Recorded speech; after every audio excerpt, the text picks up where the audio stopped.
Legendary body builder और several time mister Olympia Lee Haney ने एक बहुत अमेजिंग कोट बोला था, exercise to stimulate not annihilate. इसका मतलब आज भी काफी सारे लोगों को समझ नहीं आया। इसका मतलब हम एक प्रैक्टिकल एग्जांपल से लेते हैं। काफी सारे एजुकेटेड और एडवांस जो लिफ्टर्स हैं, एथलीट्स हैं या फिटनेस एंथुसियास्ट, अगर आप उनका वर्कआउट देखेंगे ना तो उनका वर्कआउट शॉर्ट और इंटेंस वर्कआउट होता है। लेट्स से उन्होंने चेस्ट वर्कआउट करना है तो जनरली 3 से 4 मूवमेंट्स वो चेस्ट की लेंगे and it's done. Let's say हमने चेस्ट वर्कआउट में बेंच प्रेस या डंबल प्रेस लिया, फ्लाइज लिए, बार डिप्स ले लिया, केबल क्रॉस वगैरह ले लिया, लेकिन 3 से 4 exercise max what these people do. लेकिन इसके कंपैरिजन में आज भी बहुत सारे ऐसे लोग हैं जिनको अगर आप वर्कआउट्स के बारे में पूछेंगे कि आपने आज चेस्ट वर्कआउट करना है, आप कैसे करेंगे, तो उनका जो वर्कआउट शेड्यूल होता है उसमें इंटेंसिटी, टाइम अंडर टेंशन, ये सारे कंसेप्ट्स नहीं आते। उसमें आता है जो याद आए वो कर लो। तो डिफरेंस कहां है? एक तरफ ली हाने जैसे एथलीट बोल रहे हैं स्टिमुलेट नॉट इनहाइलेट, हमारे यहां कह रहे हैं जो याद आए कर लो।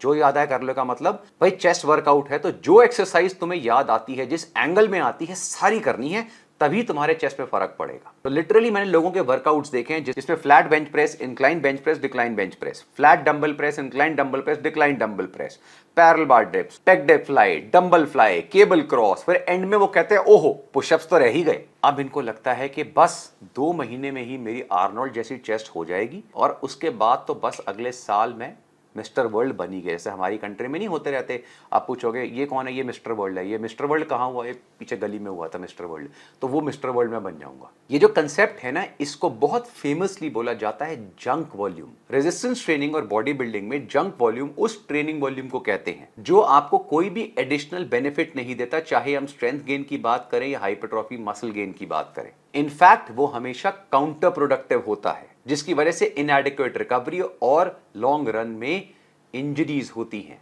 जितनी जरूरत है उससे जब बहुत ज्यादा अमाउंट ऑफ सेट्स, रेप्स या एक्सरसाइजेस को हम ऐड करते हैं, उसे हम जंक वॉल्यूम कहते हैं। हाइपरट्रॉफी में वॉल्यूम बहुत मैटर करता है और एडिक्वेट वॉल्यूम होना बहुत जरूरी है ताकि हम मसल ग्रोथ को स्टिमुलेट करें। लेकिन अगर यही वॉल्यूम एक्सेसिव होता है तो फिर ये हार्मफुल होता है। जैसे हमने एक्सरसाइज का एग्जांपल लिया, उसी तरह अगर हम सेट्स का एग्जांपल लेते हैं, लेट्स से हम फ्लैट डंबल प्रेस करते हैं चेस्ट के लिए, जिसमें हमने 2 या 3 सेट्स करे। जनरली लोग 3 सेट्स करते हैं, कई लोग 4 सेट्स भी करते हैं, कोई प्रॉब्लम नहीं है। जिसमें जनरली जो लास्ट सेट होता है वो हमारा failure and near failure set होता है। इतना जो वॉल्यूम है ये आपके लिए बहुत ही प्रोडक्टिव है। यह आपकी मसल को स्टिमुलेट करेगा, जिससे मसल्स आपकी ब्रेक डाउन तो होंगी, लेकिन जब आप रेस्ट करेंगे, एडिक्वेट डाइट लेंगे, तो ये अच्छी रिकवर करेंगी। हाउएवर इमेजिन करिए कि अब कोई इंडिविजुअल आता है, वो कहता है कि अब आपने एक एक एक्सरसाइज के 8-8 सेट करने हैं, 10-10 सेट करने हैं, तो क्या होगा? वो जो एक्सेसिव नंबर ऑफ सेट्स आप कर रहे हैं, दैट इज जंक वॉल्यूम। अब क्वेश्चन ये भी आता है कि भाई फिर जर्मन वॉल्यूम ट्रेनिंग क्या है? वो तो 10x10 होती है। जर्मन वॉल्यूम ट्रेनिंग में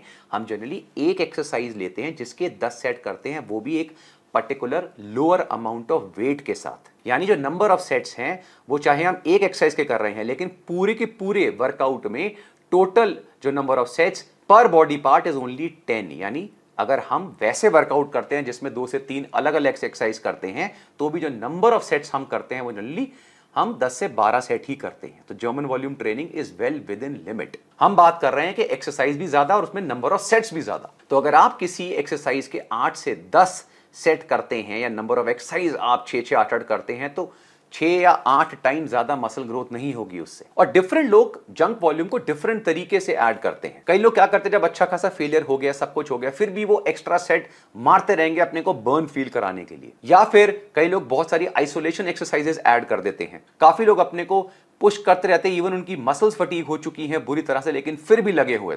रिमेंबर, अगर आपका एम स्ट्रेंथ है, हाइपरट्रॉफी है या इवन पावर डेवलपमेंट है, तो अगर आप बहुत high amount of low intensity workout भी करे जा रहे हैं तो वो भी जंक वॉल्यूम में आता है, क्योंकि अल्टीमेटली ये सारे लो इंटेंसिटी सेट्स जो हैं ये भी ओवरऑल फटीग में तो कंट्रीब्यूट कर ही रहे हैं। इसलिए स्मार्ट ट्रेनिंग जो है ना, वो बहुत इंपॉर्टेंट है। एक सिस्टमैटिक रिव्यू स्टडी में कुछ पार्टिसिपेंट्स को 3 ग्रुप्स में डिवाइड करा गया, जिसमें पहले ग्रुप ने एक हफ्ते में 12 से कम सेट्स परफॉर्म करे। जो दूसरा ग्रुप था उसने मॉडरेट अमाउंट ऑफ सेट्स यानी 12 से लेके 20 सेट्स एक हफ्ते में परफॉर्म करे। और जो तीसरा ग्रुप था उसने 20 से ज्यादा सेट्स परफॉर्म करे पर बॉडी पार्ट एक हफ्ते के अंदर। उसमें यह चीज बताई गई कि आपके एक वर्कआउट के अंदर 15 से 25 सेट आप मार सकते हैं। यह चीज समझिए, एक वर्कआउट में 15 से 25 सेट मार सकते हैं, लेकिन एक बॉडी पार्ट के लिए 10 से 12 सेट से ऊपर आपको नहीं मारने चाहिए। यानी अगर आप एक वर्कआउट में लेट्स से 2 बॉडी पार्ट कर रहे हैं तो नंबर ऑफ सेट्स हम ज्यादा कर सकते हैं, लेकिन एक सिंगल बॉडी पार्ट की जो लिमिट है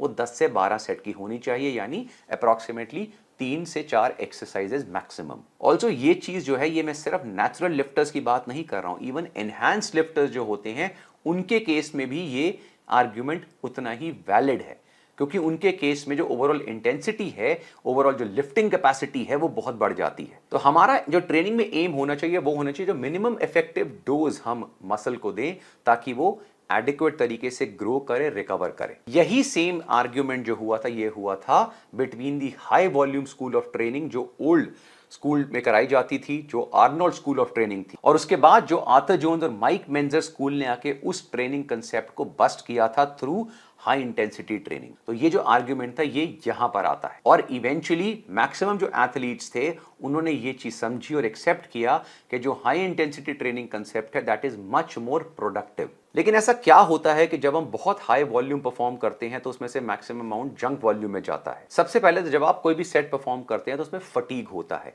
और धीरे धीरे जब नंबर ऑफ सेट्स बढ़ते रहते हैं तो जो फटीग होता है वो क्यूमुलेटिव होता है, इकट्ठा होता रहता है, और ये जो क्यूमुलेटिव फटीग है ये आपकी जो मैकेनिकल टेंशन होती है उसको रिड्यूस करता है। तो जितने ज्यादा आप सेट्स ऐड करते जाएंगे उतना ज्यादा क्यूमुलेटिव फटीग बढ़ता जाएगा, और क्यूमुलेटिव फटीग की तरह ही जो सेंट्रल नर्वस सिस्टम फटीग है वो भी उतना ही इंक्रीज होता है। इतने हाई अमाउंट ऑफ वॉल्यूम से जो मसल डैमेज होता है वो बहुत एक्सेसिव होता है, जिससे जो प्रोटीन सिंथेसिस है वो कम होता है। ऑल्सो जब आप इतना हाई वॉल्यूम करते हैं तो आपकी बॉडी कभी भी प्रॉपर रिकवर नहीं कर पाती सब्सिक्वेंट वर्कआउट्स के लिए, जिससे सब्सिक्वेंट वर्कआउट में जो आपकी मसल एंगेजमेंट होती है, जो मोटर यूनिट रिक्रूटमेंट होती है, जो मसल टेंशन होती है वो सारी रिड्यूस होती है। ऑफ कोर्स इतना हाई वॉल्यूम ऑफ ट्रेनिंग अगर आप कर रहे हैं अननेसेसरीली तो जो ओवरऑल इन्फ्लेमेशन है बॉडी में वो बहुत इंक्रीज होगी, जिससे जो कॉर्टिसोल लेवल्स हैं वो बहुत शूट अप होंगे।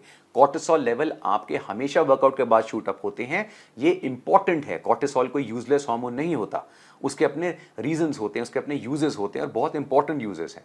लेकिन प्रॉब्लम आती है एक्सेसिव कॉर्टिसोल इंक्रीज से, और यहां पे जंक वॉल्यूम जब आप day in and day out करते रहते हैं तो कॉर्टिसोल लेवल्स बहुत शूट अप करते हैं। ऑल्सो जब हम वर्कआउट करते हैं तो हमारा जो ग्लाइकोजन स्टोर्स होते हैं मसल में वो डिप्लीट होते हैं, और उसके बाद जब हम एडिक्वेट डाइट लेते हैं, रेस्ट लेते हैं, वो रिप्लेनिश करते हैं। स्टडी में देखा गया है कि जब जंक वॉल्यूम बहुत ज्यादा होता है तो ये जो ग्लाइकोजन रिप्लेनिशमेंट होती है मसल्स में ये प्रॉपरली हो नहीं पाती, जिससे फिर सब्सिक्वेंट वर्कआउट सफर करते हैं। जिन लोगों के वर्कआउट्स बहुत हाई वॉल्यूम होते हैं, यानी जिनका जंक वॉल्यूम बहुत ज्यादा होता है, वो बेसिकली वर्कआउट में प्रॉपर स्टिमुलेशन, वर्कआउट की प्रॉपर प्लानिंग और पीरियडाइजेशन की जगह पंप को चेस कर रहे होते हैं, फटीग को चेस कर रहे होते हैं कि जितना थकान होगी, जितना मैं हालत मेरी खराब होगी उतना मेरे लिए बेटर है। उनको लगता है जितना ज्यादा उतना अच्छा। सेकंड आता है ईगो लिफ्टिंग प्रॉब्लम। ऑल्सो इनमें से जो मैक्सिमम इंडिविजुअल्स हैं वो अपना वर्कआउट वैसे भी ट्रैक नहीं करते, अपनी प्रोग्रेस ट्रैक नहीं करते। आर्थर जोन्स ने जब हाई इंटेंसिटी ट्रेनिंग स्टार्ट करी थी तो one of the most important questions he asked was कि जब हम हाई वॉल्यूम ट्रेनिंग की बात करते हैं तो उसकी लिमिट क्या है। फॉर एग्जांपल अगर कोई कहता है कि हमें एक मसल के 15 सेट करने चाहिए, एक वर्कआउट में 20 सेट करने चाहिए, तो वो कहता है अगर ऐसा है तो फिर 20 ही क्यों, 25 क्यों नहीं, 40 क्यों नहीं, 50 क्यों नहीं, 100 क्यों नहीं। भाई अगर ज्यादा वॉल्यूम करने से आपको ज्यादा रिजल्ट्स आ रहे हैं तो फिर उसकी कोई लिमिट तो होनी ही नहीं चाहिए।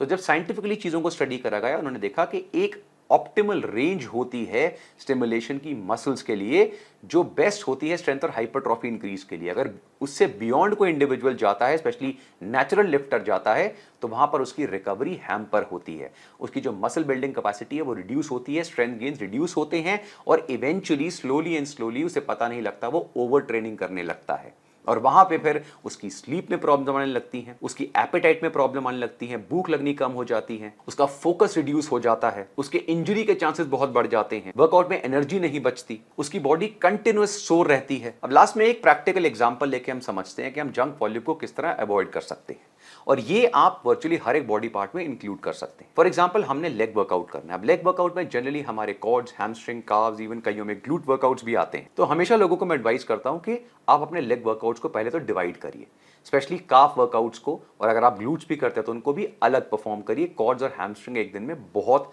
हैवी वर्कआउट हो जाता है। अब लेट्स से हमने क्वाड्राइसेप्स और हैमस्ट्रिंग का वर्कआउट करना है आज, तो हम जनरली कॉर्ड्स में 3 से 4 एक्सरसाइज परफॉर्म करेंगे। ये भी इंटेंसिटी पे डिपेंड करता है, लेकिन जनरली 3 से 4 एक्सरसाइज बहुत होती हैं हमारी कॉर्ड्स और हैम्स के लिए। अब इनको आप सुपरसेट के फॉर्म में भी परफॉर्म कर सकते हैं, या आप पहले कॉर्ड्स करके फिर हैमस्ट्रिंग परफॉर्म कर सकते हैं। जनरली क्वाड्स के वर्कआउट में आपकी हैमस्ट्रिंग्स भी काफी हद तक एंगेज होती हैं। फॉर एग्जांपल मैं पर्सनली जो प्रेफर करता हूं वो सुपरसेट वर्कआउट प्रेफर करता हूं, जिसमें फॉर एग्जांपल मैंने पहली एक्सरसाइज ली गॉबलेट स्क्वाट्स। तो मैंने अराउंड 4 सेट्स करे गॉबलेट स्क्वाट्स के, जिसमें जो मैंने पहला सेट करा वो लाइट वेट से था, क्योंकि बिल्कुल फ्रेश स्टार्ट कर रहा हूं। मैंने पहले वार्म अप किया, बेसिक वार्म अप किया, बेसिक बॉडी वेट स्क्वाट्स किए, फिर लाइट वेट से गॉबलेट स्क्वाट किए, फिर सब्सिक्वेंटली हैवीएस्ट वेट तक मैं अगले 3 सेट्स में चला गया।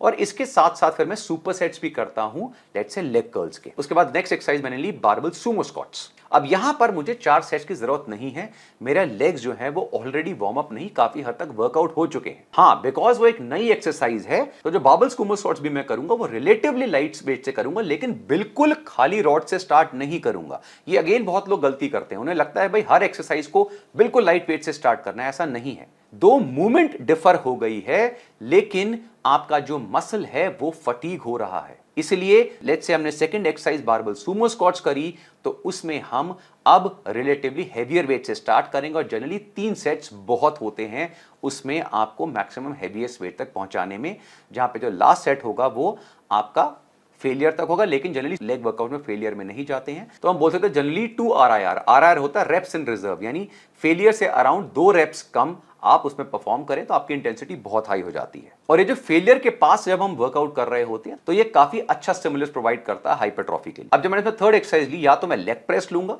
या किसी और वर्कआउट में बल्गेरियन स्प्लिट स्क्वाट्स लूंगा। उसके भी मैंने 3 सेट्स परफॉर्म करे, और यहां पर इनके साथ साथ मैं लेग कर्ल या स्टिफ लेग डेडलिफ्ट्स के सुपर सेट्स परफॉर्म कर रहा हूं। अब जनरली अगर हमने क्वाड्स की और हैमस्ट्रिंग की 3 एक्सरसाइज कर ली, तो ऑलमोस्ट आपने 10 सेट परफॉर्म कर लिए हैं, जो काफी होते हैं। टोटल अगर हम सुपर सेट्स के फॉर्म में कर रहे हैं तो अभी आप 20 सेट कर चुके हैं। इसलिए 3+3 के जो सुपर सेट फॉर्म है ये बहुत पावरफुल होता है।